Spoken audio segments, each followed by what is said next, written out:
Hola, existe algo que mucha gente descubre solo cuando pierde su trabajo, y que mientras lo tiene nunca termina de ver con claridad, que el trabajo no era solo trabajo, era la razón para salir de casa cada mañana, era el lugar donde había caras conocidas, era la fuente de la mayoría de las conversaciones del día, era la estructura que organizaba el tiempo y que sin que nadie lo decidiera conscientemente también organizaba la vida social. Y cuando eso desaparece por una renuncia, por un despido o por una transición, no desaparece solo el ingreso ni la rutina, desaparece también algo que era mucho más difícil de ver, una red de contacto humano, cotidiano, que muchas personas no tienen en ningún otro lugar.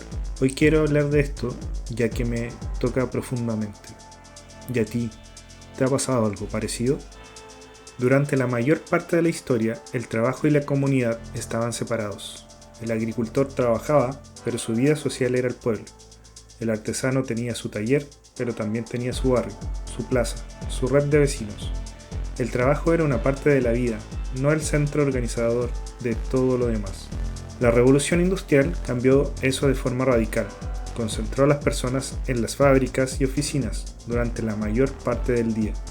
Y con el tiempo, a medida que las ciudades crecieron y las comunidades tradicionales se fueron diluyendo, el trabajo fue ocupando un espacio cada vez más amplio, no solo en el tiempo, sino en la identidad y en la vida social. Hoy para muchos adultos urbanos, el trabajo es el principal, y a veces el único, contexto donde hay interacción humana regular y sostenida. No necesariamente interacción profunda, no necesariamente amistades reales, pero sí presencia, conversación, la sensación de que hay personas que saben tu nombre y esperan verte un lunes.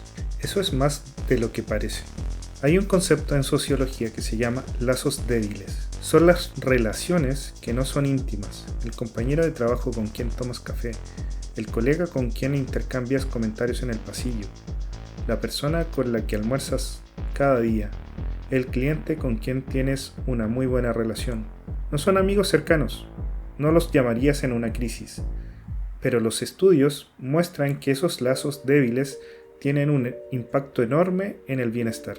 Contribuyen a la sensación de pertenencia, hacen que el día se sienta menos solitario, dan contexto social al tiempo que pasa, y el trabajo, para muchas personas, es la principal fuente de estos lazos. Lo que significa que cuando el trabajo desaparece, no solo se van esos lazos fuertes, si es que había alguno, se van también los lazos débiles que sostenían el día, sin que nadie se diera cuenta que lo estaban sosteniendo y de lo importante que eran. Perder el trabajo tiene un impacto económico obvio que todo el mundo reconoce, pero tiene otro, menos visible y a veces más difícil de procesar, que tiene que ver con exactamente esto. El primero es la pérdida de estructura temporal.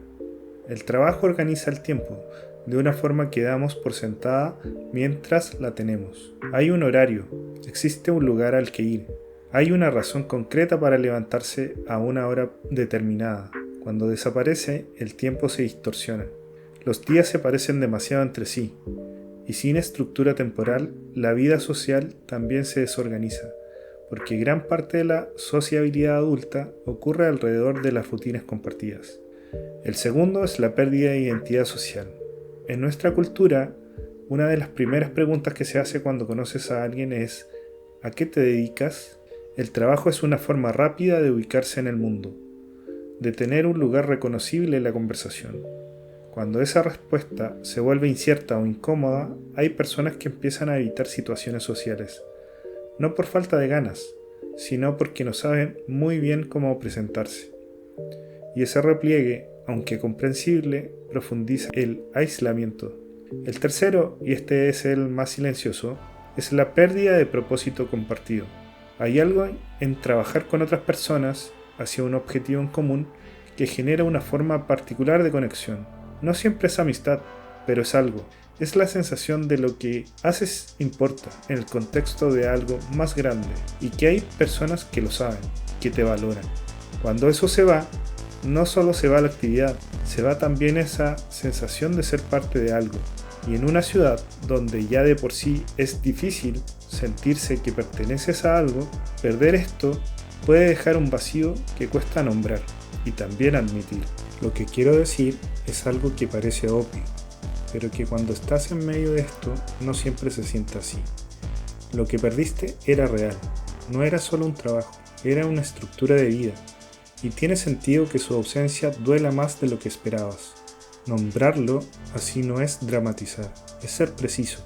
Lo segundo es que reconstruir la vida social fuera del trabajo es posible, pero requiere algo que el trabajo hacía por nosotros de forma automática, intención. El trabajo ponía personas en tu camino, sin que tuvieras que buscarlas. Fuera del trabajo hay que ir por ellas. Y eso es lo más difícil, lo más incómodo, y más lento de lo que nos gustaría. Pero hay algo que ayuda, y es lo mismo que mencionamos en el episodio sobre llegar a una nueva ciudad. La regularidad sobre la intensidad. No hace falta un gran esfuerzo social esporádico. Hace falta aparecer en el mismo lugar, con cierta frecuencia, durante el tiempo suficiente para que se empiece a construir algo. Una clase, un grupo, un espacio donde haya otras personas con una rutina similar a la tuya. No para hacer amigos, inmediatamente, eso lleva tiempo, sino para empezar a tener caras conocidas, para que el día tenga puntos de contacto humano que no dependen de una pantalla. Y hay algo más, perder el trabajo, con todo lo que eso implica, también es una oportunidad, incómoda, no pedida, pero real, de revisar qué tan diversificada estaba la vida social antes. Si el trabajo era la única fuente de contacto humano, eso es información, no para juzgarnos, sino para construir algo diferente esta vez, un empezar de nuevo, algo que no dependa de una sola fuente, algo un poco más distribuido. Algo que si una parte se cae, no se caiga todo en conjunto, como poner los huevos en distintas canastas. La semana que viene seguimos. ¿Y tú, has pasado por algo parecido? Cuéntame por favor en los comentarios. Y gracias por escucharme. Un gran abrazo.